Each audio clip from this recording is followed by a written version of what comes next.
BRS పని ఖతం.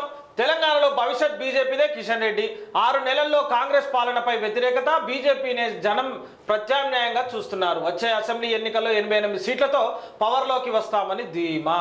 వచ్చే అసెంబ్లీ ఎన్నికల్లో అంటే లోకల్ స్థానిక సంస్థలు వీళ్ళు గెలుచుకుంటే ఆ పని స్థానిక సంస్థలు బిల్డప్ కావాలి, లోకల్ గా గెలవాలి. సర్పంచ్, జెడ్పీటీసీ, ఎంపీటీసీ, కార్పొరేటర్లను గెలిస్తే అప్పుడు అవుతుంది. ఉద్యమ పార్టీగా చెప్పుకునే బీఆర్ఎస్ తెలంగాణలో ఉనికి కోల్పోయిందని, ఆ పార్టీ పని ఖతమైందని BJP state chief Kishan Reddy అన్నారు.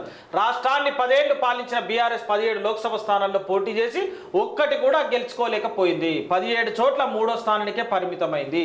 8 చోట్ల డిపాజిట్లు కూడా కూలిపోయింది అని తెలిపారు. ఇది అయిన వాస్తవమే, జరిగింది వాస్తవమే. అయితే ఏమైతే చూద్దాం. ఇక కంగనా చెంపదెబ్బ బాలీవుడ్ నటి, కంగనాకు చెంపదెబ్బ. బాలీవుడ్ నటి బీజేపీ ఎంపీ కంగనా రనౌత్కు చేదు అనుభవం ఎదురైంది. మహిళా కానిస్టేబుల్ కంగనా చెంప చెల్లుమనిపించింది. మండి నుంచి ఎంపీగా గెలిచిన కంగనా ఢిల్లీకి వెళ్లే సమయంలో చండీగఢ్ ఎయిర్పోర్ట్లో ఈ ఘటన చోటు చేసుకుంది. అంటే కొంతవరకు నమ్మశక్యంగా ఉందా లేదా అని అర్థం. ఆమె కొట్టిన తర్వాత కంగనా రనౌత్ డైరెక్ట్ అడిగిందంట ఆమె, ఏమని అసలు నువ్వు నన్ను ఎందుకు కొట్టినావు, ఏంది ప్రాబ్లం అంటే, రైతులకు సంబంధించినటువంటి విషయంలో, మద్దతు విషయంలో నీవు చేసింది తప్పు కాబట్టి నేను కొట్టినానంట డైరెక్ట్. పోలీస్ ఆఫీసర్ ఆమె తట్టుకోలేకపోయి. మరి ఒక్కొక్కరికి రక్తం ఉరుకుతుందిగా. ఎంపీని కొట్టేసింది. పోయి ఎంపీని అంత చూడాలి మరి. అది ఇంకా ఏమంటారు